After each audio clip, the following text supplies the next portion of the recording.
Hello dear student, स्वागत है आपके अपने यूट्यूब चैनल अमन केमिस्ट्री में। और आज हम बात करने वाले हैं केमिकल कैनेटिक्स के एक बहुत ही important topic molecularity of a reaction के बारे में। मॉलिक्यूलरिटी ऑफ अ रिएक्शन बहुत ही इंपॉर्टेंट टॉपिक है और इसके बोर्ड्स में क्वेश्चन भी पूछे जाते हैं कि ऑर्डर और मॉलिक्यूलरिटी में क्या डिफरेंस है। हालांकि हमने ऑर्डर के बारे में पहले भी पढ़ा चुके हैं यहाँ पर कि ऑर्डर क्या होता है कि तो किसी भी रेट एक्सप्रेशन में जो कंसंट्रेशन टर्म के ऊपर में जो टोटल पावर होता है उनके सम को हम लोग ऑर्डर ऑफ रिएक्शन बोलते हैं। लेकिन मॉलिक्यूलरिटी के बारे में आज इंपॉर्टेंट क्लास होने वाली है, इसको आप लोग अंतिम तक जरूर देखें। आई होप आप लोग इस वीडियो को देखने के बाद मॉलिक्यूलरिटी में कोई दिक्कत आप लोगों को नहीं रहेगी। ठीक है, तो मॉलिक्यूलरिटी की बात करें तो उससे पहले कुछ आपको केमिकल रिएक्शंस के टाइप्स को सीखने पड़ेंगे। ध्यान दें यहाँ पर कि जो हमारे पास केमिकल रिएक्शंस होते हैं, जो हमारे पास केमिकल रिएक्शंस होते हैं, केमिकल रिएक्शंस ये बेसिकली दो टाइप के होते हैं। एक तो टाइप होता है इसका एलिमेंट्री रिएक्शन, एलिमेंट्री रिएक्शन, और एक होता है कॉम्प्लेक्स रिएक्शन, कॉम्प्लेक्स रिएक्शन। इसमें एलिमेंट्री रिएक्शन क्या होता है कि जो रिएक्शन सिंगल स्टेप में कंप्लीट हो जाए, मतलब सिंपलेस्ट फॉर्म का रिएक्शन, यानी कि डायरेक्ट यहां पर कोई हमारे पास रिएक्टेंट हो, अगर हमारे पास रिएक्टेंट हो A प्लस बी, डायरेक्टली वो C फॉर्म कर दे, मतलब कि इसमें कोई दिक्कत नहीं हो, डायरेक्ट A का मॉलिक्यूल्स B के मॉलिक्यूल से कोलाइड कर ले और कॉलिजन के बाद डायरेक्ट ही रिएक्शन हो जाए, प्रोडक्ट हमारा बन जाए, तो इस रिएक्शन को हम लोग एलिमेंट्री रिएक्शन बोलते हैं। ये हमारा हम एलिमेंट्री रिएक्शन कहलाता है। ठीक है, ER माने एलिमेंट्री रिएक्शन। वही क्या होता है कि जब कोई हमारा रिएक्शन ऐसा हो जिसमें कि मतलब कि हमारा कोई रिएक्टेंट मान लो कि A हो, ठीक है, और हमें प्रोडक्ट P बनाना हो, लेकिन ऐसा हो कि रिएक्शन होते समय A पहले C के फॉर्म में कन्वर्ट हो जाए, फिर ये C D के फॉर्म में कन्वर्ट हो जाए और फिर D रिएक्शन करके हमारा फाइनल प्रोडक्ट P फॉर्म करे, तो जाकर के ये रिएक्शन कॉम्प्लेक्स बन जाता है। ऐसा जो है यहाँ पर मतलब एक्सपेरिमेंट मैकेनिज्म के दौरान हमको पता चलता है। जब रिएक्शन का लोग मैकेनिज्म सीखता है तो मैकेनिज्म के दौरान उसको मालूम पड़ता है कि कोई रिएक्शन एक ही स्टेप में कंप्लीट हो रहा है या उस रिएक्शन को होने में कुछ और भी सेवरल स्टेप्स लग रहे हैं, तो यहाँ पर उसके मैकेनिज्म को देख कर पता चल सकता है। तो हम इसके बारे में बताएंगे, इसका एग्जाम्पल हम जब लेंगे तो आपको समझ में आ जाएगा अच्छे से, तो देखते रहिए। तो यहाँ पर क्या है कि कुछ रिएक्शन ऐसे होते हैं जिसमें कि डायरेक्ट रिएक्टेंट से प्रोडक्ट नहीं मिलता है, उसके बीच में कुछ इंटरमीडिएट स्टेप बनते हैं। जैसे आप यहां पर ये जो देख रहे हो, ये C और D, ये इंटरमीडिएट स्टेप कहलाते हैं। ठीक है, तो जब रिएक्शंस में इंटरमीडिएट स्टेप्स इन्वॉल्व हो जाए, यानी डायरेक्ट हमारा प्रोडक्ट फॉर्मेशन नहीं हो, तो ऐसे रिएक्शन को हम लोग बोलते हैं कॉम्प्लेक्स रिएक्शन। ठीक है, तो चाहे वो एलिमेंट्री रिएक्शन हो चाहे वो कॉम्प्लेक्स रिएक्शन हो, सब में क्या होता है कि रिएक्टेंट मॉलिक्यूल कोलाइड करके प्रोडक्ट फॉर्म करते हैं। और आप लोग भली भांति जानते हो कि रिएक्टेंट मॉलिक्यूल जब कोलाइड करते हैं तो कुछ ना कुछ इसकी कोलिजन के रेट होते हैं। ठीक है, आप लोग को कोलिजन थ्योरी प्रीवियस क्लास में पढ़ाया गया था, जिसमें कि आपने पढ़ा था कि रिएक्टेंट मॉलिक्यूल के बीच में जो कोलिजन होता है, जरूरी नहीं कि वो कोलिजन सारा इफेक्टिव ही हो। कुछ कोलिजन्स ऐसे होते हैं जो फेक हो जाते हैं, मतलब कि कोलिजन होने के बावजूद प्रोडक्ट फॉर्म नहीं होता है। कुछ कोलिजन्स ऐसे होते हैं जो direct head to head collision होता है, यानी कि टकराने के बाद प्रोडक्ट फॉर्म कर देता है। तो जो टकराने के बाद मॉलिक्यूल्स अगर प्रोडक्ट फॉर्म कर दे तो उस कॉलिजन को ही हम लोग बोलते हैं इफेक्टिव कॉलिजन। और इफेक्टिव कॉलिजन से ही रिएक्शन की रेट की गणना की जाती है, कैलकुलेशन की जाती है। ध्यान दें यहाँ पर जो हमारा जो सिंगल स्टेप का रिएक्शन होता है, डायरेक्ट एलिमेंट्री रिएक्शन होते हैं, उसमें तो कोई बात नहीं, इसमें डायरेक्ट एक रिएक्टेंट दूसरे रिएक्टेंट से कंबाइन किया, प्रोडक्ट फॉर्म कर दिया। ठीक है ना, वहां पर एक ही स्टेप है और एक ही स्टेप में हम देखेंगे कि हमारा रिएक्टेंट जो प्रोडक्ट फॉर्म कर रहा है उसकी स्पीड क्या है, उसी से रेट हम लोग कैलकुलेट कर लेंगे कि रिएक्टेंट कितने देर में प्रोडक्ट में कन्वर्ट हो रहा है। ठीक है ना, लेकिन हमारा यहां पर जो A से प्रोडक्ट फॉर्मेशन में हम देख रहे हैं यहां पर, तो इसमें टोटल 3 स्टेप इन्वॉल्व है। A से C में कन्वर्जन, C से D में कन्वर्जन और D से फाइनल P में कन्वर्जन। तो ये जो तीनों कन्वर्जन होता है, उस तीनों कन्वर्जन को बारीकी से अध्ययन करना पड़ेगा कि इसमें कौन कन्वर्जन ऐसा है जो कि रेट को एक्सप्लेन करेगा। जरूरी नहीं है कि यहाँ पर A से C में कन्वर्जन रेट का अनुमान लगा दे, इसलिए हमको आज पढ़ना पड़ेगा यहाँ पर मेन इस टॉपिक में कि रेट ऑफ रिएक्शन किस स्टेप से निकाल सकते हैं। तो प्यारे बच्चों, इसके लिए हम एक एग्जांपल आपको देना चाहते हैं कि मान लो कि अगर आपके सामने से कोई यहाँ पर जो अगर चींटी है वो अगर आपके सामने से जा रही है तो आप इसकी स्पीड भी अप्रोक्सीमेटली आप अगर सही अगर कहो तो नहीं बता सकते हो, क्योंकि इसकी स्पीड बहुत ही स्लो होगी। अगर आपके सामने से एक जेट प्लेन अगर गुजर जाए, जेट प्लेन यहां पर अगर गुजर जाए तो वो भी आप उसकी स्पीड की कल्पना नहीं कर सकते कितना फास्ट है, क्योंकि वो बहुत ही फास्ट है तो वो स्पीड डिटरमाइन नहीं कर सकता है। ठीक है, वही अगर बात करें कि कुछ ऐसे स्टेप होते हैं जैसे कि अगर हम साइकिल की चलने या बाइक की चलने की बात करें तो वो ना ही ज्यादा स्लो होती है ना ही ज्यादा फास्ट होती है, तो वहां पर हम लोग उस स्टेप से उस चीज की हम लोग स्पीड की कैलकुलेशन आसानी से कर सकते हैं। यानी कि जो मॉडरेट, यानी कि अगर हम स्लोएस्ट की बात ना करें, हम स्लो की बात करें, अगर जो स्लो स्टेप रिएक्शन का होता है वो उससे स्पीड की गणना की जा सकती है। मतलब ये हुआ कि इन सारे स्टेप्स में जो रिएक्शन का स्लो स्टेप होगा वही कहलाएगा रेट डिटरमाइनिंग स्टेप। याद रखिएगा, जो रिएक्शन एक्सट्रीमली स्लो होता है उसकी तो हम लोग पढ़ाई भी नहीं करते हैं। जैसे कि अगर हम बात करें कि कोयले का बनना, पेड़ पौधे से कोयले का बनना, तो ये इतना स्लो स्टेप होता है कि इसकी पढ़ाई भी हम लोग नहीं करते हैं। ठीक है ना, इसको लैब में तो कंप्लीट कर ही नहीं सकते हैं। ठीक है ना, तो इसलिए बाबू यहां पर ध्यान दो, हम लोग जो जनरली केमिकल काइनेटिक्स में ऐसे रिएक्शंस की बात करते हैं या तो जो कि फास्ट स्टेप हो या जो स्लो स्टेप हो। यहां स्लो का अर्थ ये नहीं है कि बहुत ही स्लो, यहां स्लो का अर्थ है मॉडरेट स्पीड वाला रिएक्शन। ठीक है, तो इसमें क्या होता है कि जो मॉडरेट स्टेप यानी जिसको हम लोग स्लो स्टेप नाम देंगे, उस स्टेप से ही केवल रेट का डिटर्मिनेशन हो सकता है। अब सपोज कर लो कि मान लो कि यहां पर क्या है कि कोई रिएक्शन, मान लो कि यही बात है, यहां पर ये रिएक्शन तुम देखो, मान लो कि इसमें ए से सी एक स्टेप हो गया, ये हमारा स्टेप 1 है। ठीक है, फिर सी से डी, यहां पर ये स्टेप 2 है। फिर यहां पर डी से पी स्टेप 3 है। तो यहां पर 3 स्टेप में रिएक्शन कंप्लीट हो रहा है। अब जरा सा देखो इस चीज को कि यहां पर सपोज कर लो कि ए से सी जो है हमारा ये रिएक्शन कंप्लीट, ए से सी में कन्वर्जन बहुत ही फास्ट है। मान लो कि ये हो जाता है 1 सेकेंड में ही ये रिएक्शन कंप्लीट हो जाता है, ए से सी का फॉर्मेशन। फिर सी से डी का फॉर्मेशन भी मान लो कि 1 सेकेंड में ही कंप्लीट हो जाता है। फिर डी से पी का फॉर्मेशन मान लो कि यहां पर 25 मिनट लग जाते हैं इस प्रोसेस को कंप्लीट होने में। तो इसका मतलब क्या हुआ, ओवरऑल रिएक्शन में टाइम कितना लगा है, 25 मिनट 2 सेकेंड। तुम बोलोगे कि ए से प्रोडक्ट फॉर्मेशन का अगर हम टाइमिंग की बात करें तो तुम कितना बोलोगे, 25 मिनट 2 सेकेंड। अब जरा सा इमेजिन कर लो कि 25 मिनट 2 सेकेंड का उस रिएक्शन में तुमको क्या लगेगा। प्रैक्टिकली अगर हम बात करते हैं, एक्सपेरिमेंटली बात करते हैं, तो यहां पर स्पष्ट दिखने को लग रहा है स्पष्ट कि 25 मिनट 2 सेकेंड में 2 सेकेंड तो नेग्लिजिबल है।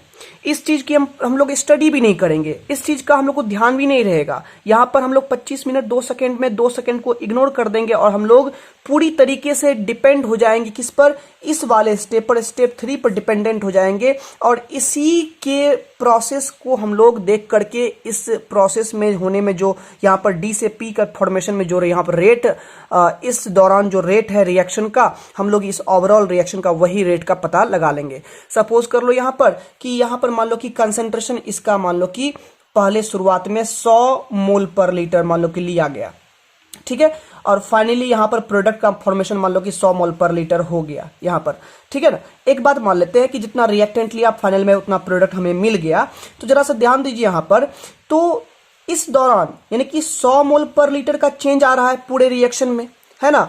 100 मोल पर लीटर का चेंज कितना सेकेंड में, कितना देर में आ रहा है, तो आप बोलोगे 25 मिनट 2 सेकेंड में आ रहा है। ठीक है ना, तो जरा सा इस चीज को इमेजिन करिए यहां पर कि जिस स्टेप में टाइम यहां पर बहुत ही आपको कम लग रहा है, यानी कि ये स्टेप कब गुजर जाएगा आपको पता ही नहीं चलेगा। यानी कि ये स्टेप रेट डिटरमाइन नहीं कर सकता है, रेट डिटरमाइन वही कर सकता है, इस पूरे ओवरऑल रिएक्शन का रेट डिटरमाइन वही कर सकता है जो स्लो स्टेप है। इसलिए प्यारे बच्चों, स्लो स्टेप को हम लोग बोलते हैं रेट डिटरमाइनिंग स्टेप, यानी आरडीएस पढ़ते हैं इसको हम लोग। ठीक है ना, ये हम पहले लेक्चर में भी बताए थे, केमिकलिटीज के पहले लेक्चर में, कि सारे जो कॉम्प्लेक्स रिएक्शन होते हैं उसके सभी स्टेप रेट डिटरमाइन नहीं कर सकते हैं, केवल जो स्लो स्टेप होता है रिएक्शन का वहीं से रेट को डिटरमाइन किया जा सकता है। तो स्लो स्टेप ऑफ रिएक्शन ही जो होता है वही रेट डिटरमाइनिंग स्टेप होता है। और प्यारे बच्चों, अगर हमारा यही स्टेप रेट डिटरमाइनिंग स्टेप है तो हम लोग रेट को जानने के लिए यहां पर इसी स्टेप में जो रिएक्टेंट इन्वॉल्व है, ये जो डी इन्वॉल्व है, इस डी के मदद से हम लोग पता करेंगे कि इसमें कितना कॉलिजन हो रहा है, पार्टिकल के बीच में क्या कॉलिजन हो रहा है, उसी से ना रेट निकालेंगे। और प्यारे बच्चों, यही होता है कि एक्सपेरिमेंट यानी मैकेनिज्म के दौरान जब ये मालूम पड़ जाता है कि जो स्लो स्टेप है यानी कि जो रेट डिटरमाइनिंग स्टेप है रिएक्शन का, उस स्टेप में जितने रिएक्टेंट मॉलिक्यूल कोलाइड करते हैं और प्रोडक्ट फॉर्मेशन करते हैं, that number of moles of reactant taking part in the slow step of reaction is called molecularity of the reaction. और प्यारे बच्चों, यही सही है कि जो हमारा लॉ ऑफ मास एक्शन है वो पूरी तरह से रेट को एक्सप्लेन नहीं कर पाता, वो रियल रेट लॉ नहीं है। क्योंकि जैसे कि हम लॉ ऑफ मास एक्शन की बात करें तो ये एग्जांपल लेते हैं कि ये 2a यहां पर जो है, मान लीजिए यहां पर ये प्रोडक्ट फॉर्म कर रहा है। अब देखने से तो लग रहा है यहां पर कि a का 2 मोल प्रोडक्ट फॉर्मेशन कर रहा है यहां पर, और रेट एक्सप्रेशन इस तरह से लिख देंगे, रेट प्रोपोर्शनल टू a⁻2 लिख देंगे और बोल देंगे ऑर्डर यहां पर कितना है बाय द एक्सपेरिमेंट। यहां पर दिखने से लग रहा है कि a का 2 मोल रिएक्ट कर रहा है, तो ऑर्डर यहां पर कितना लिख देंगे, 2 लिख देंगे। बट यहां पर क्या है, रियलिटी क्या है? अब रियलिटी मान लो कि ऐसा मैकेनिज्म अगर देखते हैं तो ऐसा अगर मान लो कि मालूम पड़ जाए कि ए के पहले हाफ मोल का जो रिएक्शन होता है वो बहुत ही फास्ट हो जाता है, बाद बाकी जो बचा हुआ 1.5 मोल होता है उसका जो रिएक्शन होता है उसमें जो कॉलिजन होता है वो मान लो कि स्लो होता है, तो ओरिजिनल में यहां पर जो रेट का कैलकुलेशन हो रहा है वो देखो यहां पर रेट लग रहा है कि डिपेंड कर रहा है ए के 2 मोल पर, लेकिन मैकेनिज्म के दौरान देखने से मालूम पड़ जाता है कि यहां रेट ए के 2 मोल पर डिपेंड कर ही नहीं रहा है। ए का हाफ मोल जो है इतने जल्दी रिएक्ट कर रहा है कि पता ही नहीं चल रहा है, ठीक है ना। तो ऐसे केसेस में क्या होता है, यही है कि लॉ ऑफ मास एक्शन जो है ये वाला लॉ रियल रेट लॉ नहीं कहलाता है। जो हमारी मॉलिक्यूलरिटी कहती है कि रिएक्शन के स्लो स्टेप में जितने रिएक्टेंट मॉलिक्यूल कोलाइड करते हैं, रियल मायने में रेट का कैलकुलेशन उसी रिएक्टेंट मॉलिक्यूल से होता है। सारे रिएक्टेंट मॉलिक्यूल से रेट को कैलकुलेट हम लोग नहीं कर सकते हैं। जो एक्चुअल में स्लो स्टेप में, रिएक्शन के स्लो स्टेप में जो रिएक्टेंट मॉलिक्यूल पार्टिसिपेट करते हैं वही रेट को एक्सप्लेन करते हैं। तो आइए हम लोग बात करते हैं मॉलिक्यूलरिटी के डेफिनेशन की, कि मॉलिक्यूलरिटी किसे कहते हैं। तो प्यारे बच्चों, मॉलिक्यूलरिटी को अगर डिफाइन करें तो हम लिख सकते हैं the number of moles of reactants molecules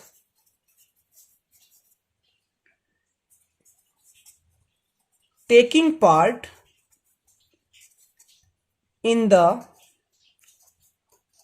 slow step, या इसी को बोलते हैं हम लोग rate determining step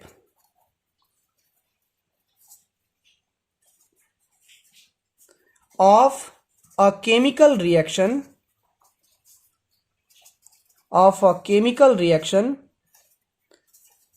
is called molecularity,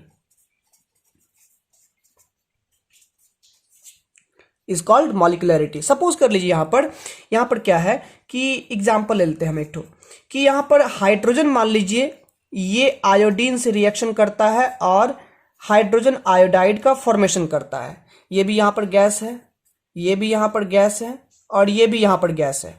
तो जरा सा देखिए यहां पर इसमें क्या होता होगा कि हाइड्रोजन का मॉलिक्यूल जब आयोडीन के मॉलिक्यूल से कोलाइड करता होगा, सबसे पहले हाइड्रोजन के मॉलिक्यूल का खुद का बॉन्ड टूटता होगा, आयोडीन के मॉलिक्यूल के भी खुद के बॉन्ड टूटते होंगे और दोनों के बॉन्ड टूटने के बाद नया बॉन्ड बनता होगा हाइड्रोजन और आयोडीन के बीच में। तो ये बहुत ही स्लो स्टेप है, ये अकेले ही एक सिंगल स्टेप भी कह सकते हैं, यहाँ पर कोई इंटरमीडिएट स्टेप इन्वॉल्व नहीं होता, डायरेक्ट ही हाइड्रोजन आयोडीन से रिएक्शन करके हाइड्रोजन आयोडाइड फॉर्म करता है। तो ये सिंगल स्टेप रिएक्शन है, यानी कि इस रिएक्शन की बात करेंगे तो ये सिंगल स्टेप है, एलिमेंट्री रिएक्शन है। और इसमें रिएक्टेंट की मोल की संख्या देख लो, यहाँ पर 1 मोल यहाँ पर हाइड्रोजन का इन्वॉल्व हो रहा है और 1 मोल आयोडीन का इन्वॉल्व हो रहा है।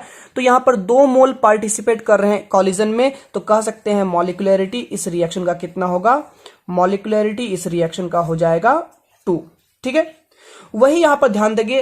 अगर हम एग्जांपल ले लेते हैं एक और, कि कार्बन जो सॉलिड फॉर्म में है ऑक्सीजन से रिएक्शन करता है, तो ये यहां पर बनाता है कार्बन डाइऑक्साइड, ये गैस की फॉर्म बनाता है, ठीक है ना। तो इसमें भी कोई दिक्कत नहीं है, कार्बन डायरेक्ट ही ऑक्सीजन से रिएक्शन करता है, हीट यहां पर इन्वॉल्व होता है, तो कार्बन ऑक्सीजन से डायरेक्ट रिएक्शन करके कार्बन डाइऑक्साइड बनाता है। ये भी एक एलिमेंट्री रिएक्शन है। यहां पर 1 मोल कार्बन है और 1 मोल ऑक्सीजन लिया गया है, तो यहां पर ये मॉलिक्यूलरिटी कितनी हो जाएगी, 2 हो जाएगी, क्योंकि ये भी एलिमेंट्री रिएक्शन है और एलिमेंट्री रिएक्शन खुद में एक रेट डिटरमाइनिंग स्टेप होता है, क्योंकि एलिमेंट्री रिएक्शन में उसी रिएक्शन से एक ही स्टेप के वो रिएक्शन होते हैं और उसी स्टेप से रेट को डिटरमाइन किया जाता है। तो रेट डिटरमाइनिंग स्टेप में जितने रिएक्टेंट मॉलिक्यूल होंगे उसी को हम लोग मॉलिक्यूलरिटी बोलते हैं। अभी तक तो कुछ नॉर्मल है।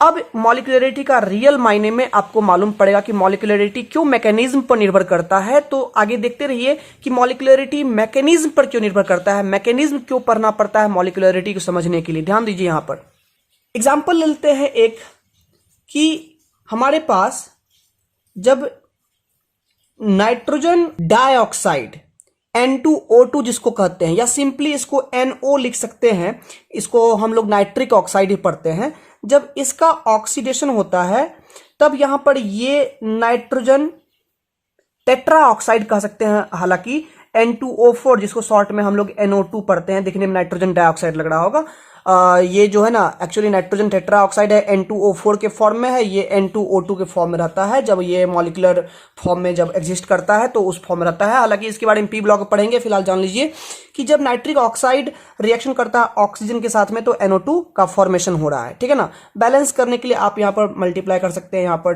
2NO प्लस O2, यहां पर 2NO2 बन रहा है, ठीक है ना। ये तो एक रिएक्शन है, दिखने से ऐसा लग रहा हो कि यहां पर NO जो है O2 से रिएक्शन किया तो 2 मोल NO का है, 1 मोल O2 का है, तो टोटल नंबर ऑफ मोल जो रिएक्टिंग स्पीसीज के हैं वो यहां पर 2 + 1 3 गिनोगे, बोलोगे सर यहां पर जो मॉलिक्यूलरिटी है वो यहां पर 3 होनी चाहिए, बट ये पूरा का पूरा आंसर क्या हो जाएगा, गलत हो जाएगा। तो सही आंसर इसका क्या है, सही आंसर दिखाते हैं आपको हम। तो इसके लिए आपको मैकेनिज्म जानना पड़ेगा।